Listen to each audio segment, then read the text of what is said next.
96회 실무 풀이를 하도록 하겠습니다. 시험지 받으면은 우리 회사가 어딘지 나옵니다. 우리 회사 이름 뭐예요? 아무도 없니? 큰손상가지? 얍! 자, 그리고 96회 또는 이제 시험지를 받아보면 우리 회사 큰손상사라고 프로그램에서도 확인할 수 있어요. 우리 회사 이름을 왜 확인하냐면 거래처로 입력하지 않기 위해서예요. 뭐 채권 채무 있어서 거래처를 입력하는데 우리 회사 이름을 적으면 안 돼. 자, 우리 회사는 전자제품을 판매하는 개인기업이니까 아무래도 전자제품이 상품일 것이요. 맞나요? 예, 첫 번째 문제 사업자 등록증 보고 회사 등록 메뉴에 입력된 내용을 수정하는 문제가 나옵니다. 눈 크게 뜨고 기준은 여기 시험지에 나와 있는 사업자 등록증을 보고 수정을 하시면 됩니다. 자, 시험에서 일반 과세자냐 관이과세자냐 수정하라고 나올 수 있고요. 그리고 프로그램에서 이제 여기 그 사업자 등록 번호가 이제 잘못되어 있을 수도 있어요. 메뉴는 회사 등록이야. 사업자 등록 번호가 잘못되어 있다면 여기 이렇게 빨갛게 뜹니다. 그래서 이제 이걸 클릭해가지고 막 더블 클릭해서 막 억지로 입력하려고 하지 말고 파란색인 그냥 이 블럭인 상태에서 이제 숫자만 입력하시면 되고요. 그래서 이제 문제 사업자 등록증 이 종이와 프로그램에 입력된 내용을 보시고 프로그램을 수정하시면 됩니다. 그리고 마지막에 있잖아 얘들아. 이제 사업자 등록증 마지막에 우리 회사가 세금을 내야 하는 곳, 그리고 우리 회사가 잘못하면 세무조사 나오는 곳, 부천세무서장이라고 나와 있는데요. 그래서 이 부천세무서장이 어디에 입력되어야 하냐면 여기에 입력되어야 돼요. 21번 사업장 관할세무서 있지. 이제 부천세무서장이 관악세무서장 여기 입력되어 있는 걸 이제 수정해야 된다고요. 21번에 수정을 하셔야 돼요. 됐나요? 예, 그래서 여기에서 이제 수정하면 되지. 부천. 이렇게 쳐야겠네. 자, 이것이 사업자 등록증 이제 수정하는 첫 번째 문제였고요. 눈 크게 뜨면 다 맞출 수 있지요. 자, 넘어갑니다. 자, 두 번째 문제는 저교를 등록하라는 거라네. 저교. 계정 과목에 자주 쓰는 메모가 있다면 등록해라. 걔는 어디 있냐면 계정 과목 및 저교 등록에 가셔서 복리후생비였나요? 지금 복리후생비였니? 여비교통비였어? 여비교통비. 여비교통비, 판매비와 관리비, 그리고 여비교통비. 여비교통비 몇 번인데? 812. 812. 즉 여비교통비는 계정과목 및 저교 등록 들어오셔서 자주 사용하는 메모들은 여기에 입력을 하시면 돼요. 여비교통비를 현금으로 줬을 때 메모, 현금 저교에다가 번호 입력하시고 오타 내지 마시고 입력하시면 되고, 그리고 여비교통비를 현금 이외의 것으로 결제를 했을 때 대체 저교에다가 번호 입력하시고 이제 글자 적으시면 돼요. 오타 내지 말고 스페이스 유의해서 이제 입력하시면 됩니다. 그래서 여비교통비 현금 조교에다가 6번, 7번 입력하라는 거 눈 크게 뜨고 입력하면 돼. 그 다음에 2번입니다. 채권, 채무 관련된 이제 거래처 입력하는 거. 거래처별 초기월 메뉴 가셔서 다드럼에다가 이제 거래처 쭉 입력하시면 되고요. 그 다음에 정기분 재무상태표 문제는 항상 나오죠. 정기분 재무상태표나 정기분 손익계산서 문제는 항상 나오니까 이제 눈 크게 뜨고 입력하시면 되고, 그리고 이제 입력하실 때 이렇게 1,000만 원, 300만 원, 1,050만 원 이제 체크하시면서 확인하시면 되고요. 그리고 외상매출금 받을 돈, 떼일 돈이 10만 원. 그래서 얘는 입력하지 않습니다. 바드럼으로 받을 돈 900만 원, 떼일 돈 5만 원. 얘는 입력하지 않아요. 자, 됐고, 그 다음에 이제 차량 운반구가 있는데 차량 운반구가 2,200이 있고 같이 감소한 금액을 입력하지 얘는 입력하지 않습니다. 얘를 뭐라고 부르냐면 장부 금액이라고 그래요. 차량 운반구가 2,200이야. 그리고 이제 1,200 이제 같이 감소시키면 장부 금액은 1,000이다. 됐나요? 얍. 자산 총액과 프로그램에 자산 총액이 맞는지 확인하시고 그리고 자산 총액과 부채 자본 총액이 대차 평균을 이루는지 확인하시고 나오시면 됩니다. 됐나요? 예, 넘어갑니다. 자, 이제 본격적인 시험이 시작되지요. 문제 4번부터가 전산회계 2급 본격적인 시험입니다. 자, 1, 2, 3번은 주는 문제라고 생각이 들잖아요. 그쵸? 예, 그래서 이제 4번부터 이제 손으로 분개할 수 있어야 키보드로 두드릴 수 있다. 됐나요? 얍! 풀이할게요. 단기 운용 목적으로 매수와 매도가 빈번하게 이루어지는 주식 100주를 액면은 함정이야. 예전에 처음에 아이콘이 주식을 발행했을 때에는 10,000원 주고 내가 투자할 수 있었어. 그런데 지금은 아이콘 회사가 막 잘 나가는 회사가 되었다 보니 12,000원으로 오른 거야. 그래서 단기 매매 증권 100주 곱하기 한 장당 12,000원 얼마입니까? 120 이렇게 이제 사고요.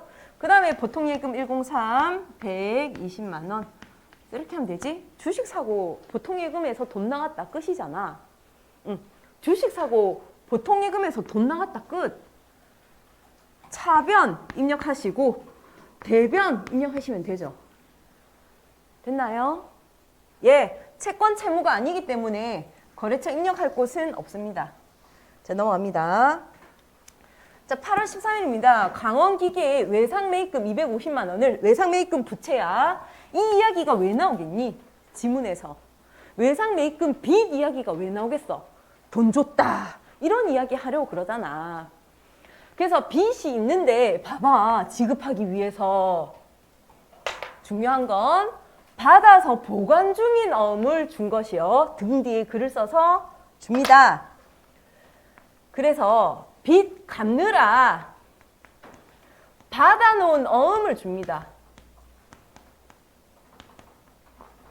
받아놓은 어음을 준 거예요. 내가 어음을 직접 발행했으면 지급어음이야. 근데 마침 소망으로부터 받아놓은 어음이 있었어. 받을 어음 250. 자, 이때 거래처가 중요해요. 배서는 거래처가 조심해야 돼요. 빚의 감소는 강원의 빚이 감소했고 받을 어음은 소망으로부터 받을 수 있는 어음이 감소됩니다. 됐나요? 예, 빚 감소, 자산 감소. 부채 감소, 자산 감소. 자, 달이 바뀌었죠? 조심해야 돼. 자, 항상 그 일반전표 입력에서 분계 문제만 확인하면 되는데 출제자가 달을 바꿔서 함정을 파나. 그래서 8월 달로 해서 날짜만 바꿔가지고 입력하면 안 되고요. 이제 달이 바뀌니까 항상 이제 달도 바꿔줘야 된다. 자, 상품을 샀대요. 카드로 결제. 자, 일단 상품을 샀으니까 1,500만 원만큼 샀네. 1,500. 그 다음에 카드금. 카드 걷다고 무조건 미지급금 하면 안 된다. 상품 사고 안 준 돈은 외상 매입금이지. 외상 매입금 1,500. 자, 이때 조심. 누구한테 돈 줘야 되냐면 현대카드한테 돈 줘야 돼요. 카드로 걷으니까 돈은 현대카드 결제를 돈 나가잖아. 맞나요? 채권 채무에 거래처 걸어야 되니까 이거 보시면 되고 빠르면 이야기해줘. 자, 입력하는 거는 나보다 여러분이 더 잘하잖아. 그래서 분개를 할 수 있어야 어쨌든 키보드 두드릴 수 있으니까. 자, 달이 또 바뀌었어. 10월이야. 10월로 넘어가서 판매용 컴퓨터 상품, 업무용 컴퓨터 비품을 샀다. 자, 일단 판매용 컴퓨터 상품 증가 차변, 업무용 컴퓨터 비품 증가 차변. 그래서 우리 회사의 자산의 보유 목적이 무엇이냐에 따라 계정 과목이 달라져요. 그쵸? 판매용은 상품이고 사용하기 위해서 가지고 있는 것은 비품이에요. 자, 됐고, 그 다음에 판매용 컴퓨터는 당좌 수표를 발행해서 지급했다. 얘는 당좌 수표를 발행했대. 그래서 당좌예금 통장에서 돈이 나가고요. 자, 그 다음 업무용 컴퓨터는 얘는 외상했대. 비품 사고 외상이래. 비품 사고 외상. 계정감이 뭔지 소연이가 이야기해 준대. 비품 사고 외상. 비품 사고 외상. 미지급금. 사고 외상이니까 미지급금 맞나요?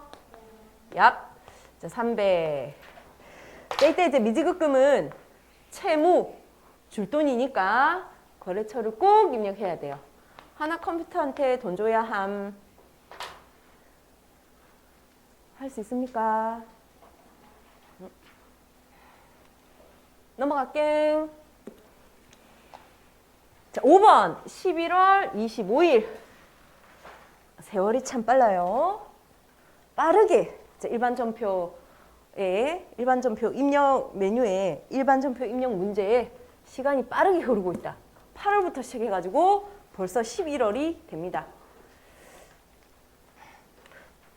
컴퓨터를 판매했어요. 이익 붙여서 팔아야겠지? 그러면 대변에 상품만 내보내면 안 되고 이익 붙여서 상품 매출 수익으로 인식합니다. 금액은 얼마냐면 500만 원에 팔았고요. 그 다음에 이제 계약금을 제외한 나머지는 외상으로 하는데 팔면서 계약금을 받을까 아니면 계약금을 줄까? 팔면서, 상품을 팔면서 계약금을 받아요 아니면 줘요? 받죠. 팔면서 돈 받잖아. 그때 이제 물건을 주기도 전에 돈을 먼저 받는 겨. 그래서 이제 선수금을 빼고 계약금 먼저 받은 거 선수금. 그때 이제 계약금은 이제 11월 20일 날 60만 원 받았다. 나머지 440은 외상이다. 상품 팔고 그리고 안 받은 돈은 외상 매출금 맞습니까? 예, 둘 다 거래처 걸어야 하는 채무, 채권이다. 받을 돈, 줄 돈에는 반드시 거래처 꼭 입력해야 돼. 미림 둘 다.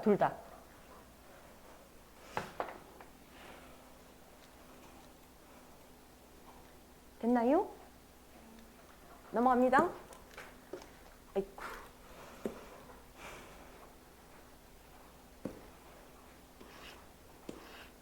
12월 1일 플러스 화원에서 영업부 사무실에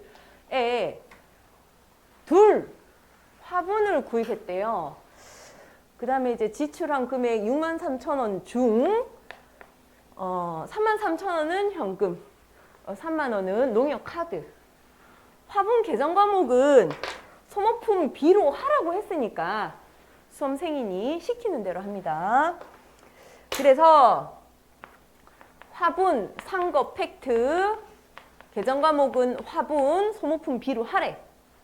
금액은 얼마냐면 63,000원만큼 샀고 그리고 현금 33,000원 줬고요. 그 다음에 이제 안 줬죠? 카드로 줬죠. 카드로. 안 준 거나 마찬가지잖아. 상품 이외의 것을 사고 돈 안 준 거.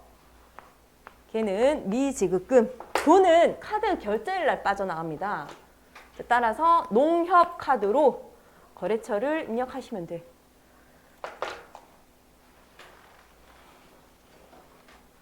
엄청 쉽다. 시험에서 막 화분 계정 과목 애매할 것 같으니까 소모품 B로 하라고 친절하게 알려줍니다. 그래서 문제를 잘 읽으면 된다. 이렇게 문제가 이제 뭐냐면 문제를 읽기 싫어하는 것. 알겠죠? 그 다음 더 큰 문제는 뭐냐면 문제를 읽었는데 이해를 못하는 것. 그래서 문제를 잘 읽고 끝까지 그리고 이해할 수 있어야 분개를 할 수 있습니다. 됐나요? 얍. 넘어가요. 자, 이렇게 문제를 잘 이해하려면 계속 읽어봐야 돼. 이해하려고 노력하고. 자, 12월 9일. 자, 부동산 나라에서 투자 목적 엄청 중요하지. 계정 과목이 달라진다니까? 투자 목적이면 계정 과목이 달라져. 투자 부동산이에요. 투자 부동산 건물을 샀대. 7천만 원에 샀고 팩트야. 투자 목적의 건물 산 게 팩트, 자산 증가. 이거는 그냥 이제 뭐 사실이라고. 투자 부동산이 증가한 게. 그러니까 차변에 투자 부동산 하면 돼. 돈을 뭐 어떻게 했는지는 잘 모르지만. 자, 어쨌든 투자 부동산이 증가한 거 팩트라서 차변에 적었고요. 그 다음에 약속어음을 발행했는데 어음을 발행했음에도 불구하고 얘는 상품이 아니니까 미지급금이에요. 미지급금 7천. 자, 그런데 이제 건물이나 차나 땅이나 사면 국가가 배가 안 돼요. 그래서 반드시 세금 뜯어요. 그걸 뭐라 부르면 취득세와 등록세라고 그래요. 자, 이러한 취득세, 등록세 너무나 세금과 공과하고 싶겠지만 투자 목적의 건물을 사기 위해서 어쩔 수 없이 드는 부대 비용이기 때문에 취득하는 자산에 가산합니다. 그렇게 배웠습니까? 취득하는 자산의 가산. 그리고 이 취득세는 현금으로 납부했다. 그래서 77만 원. 현금 납부한 거 팩트고. 그리고 이 취득세는 취득하는 자산에 가산한다고. 투자 부동산은 7천인 거 나도 아는데 세금이 더해져야 합니다. 자, 그래서 투자 부동산은 7,077만 원이 돼요. 부대 비용이 더해져서. 됐나요? 예! 자, 이때 조심. 미지급금은 누구에게 돈 주느냐? 부동산 나라에 돈 줘야 한다. 기부금을 현금 냈어. 101 500만 원. 그리고 기부했네. 기부금 영업의 비용이네. 비용, 영업의 비용, 이자 비용, 기부금, 뭐뭐 손실 기타의. 저렇게 이제 분개하시면 되고요. 그다음에 문제 5번 같은 경우는 문제를 읽지 말고 바로 실기 프로그램 들어가서 입력이 어떻게 되어 있는지 확인하셔요. 그리고 이제 문제를 읽고 바르게 수정하시면 됩니다. 그 다음에 문제 6번 가겠습니다. 자, 문제 6번은요. 결산 정리 사항이고 문제 6번 결산 정리 사항이고 아이고.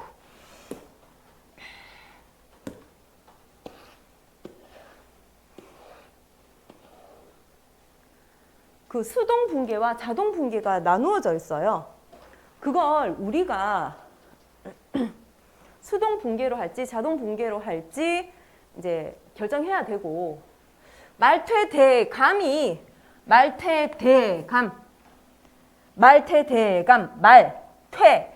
말퇴대감이 결산 정리 사항에 입력하는 자동 분계예요. 그리고 자, 얘는 반드시 결산 자료 입력하고 꼭 F3을 이제 눌러야 되고요. 자, 1, 2번은 수동 분계이고 자, 일반 전표 입력에 입력하고 12월 31일자로 모두 다 입력하시면 됩니다. 이유는 결산 정리 사항이기 때문입니다. 자, 3번, 4번은 별 문제가 안 되는데 자동 결산은요. 근데 이제 1번, 2번 이 문제를 읽고 그 다음에 이제 일반 전표 입력해야죠. 자, 7월 1일에 1년치 6개월이야. 1년치. 자, 영업부 보증보험료를 올해 거 6개월, 내년에 거 6개월. 그래서 1년치를 120만 원을 보통예금에서 이체하면서 전액 비용으로 했다. 돈 나가서 싹 다 비용으로 했다. 그렇게 하면 안 돼요. 내년에 해당하는 것은 나가셔, 보험료, 비용의 소멸. 올해 돈 나가서 싹 다 보험료 했어. 그러면 안 돼요. 내년에 해당하는 것은 없어지셔라. 내년에 비용이 되셔라. 그래서 비용의 소멸은 대변. 비용은 원래 차변에 오잖아. 근데 내년에 해당하는 건 나가야 되니까 보험료. 대변으로 입력하고 120만 원 나누기 12 하면 한 달에 10만 원씩이 보험료입니다. 6개월이니까 60만 원 내년에 해당하는 비용 나가시고 그 다음에 차변에는 뭐라고 부르냐면 내년에 비용을 먼저 줬으니 내년에 걸 먼저 줬으니까 60만 원이 돼요. 자, 일반전표 입력에 입력할 수 있어야 되고요.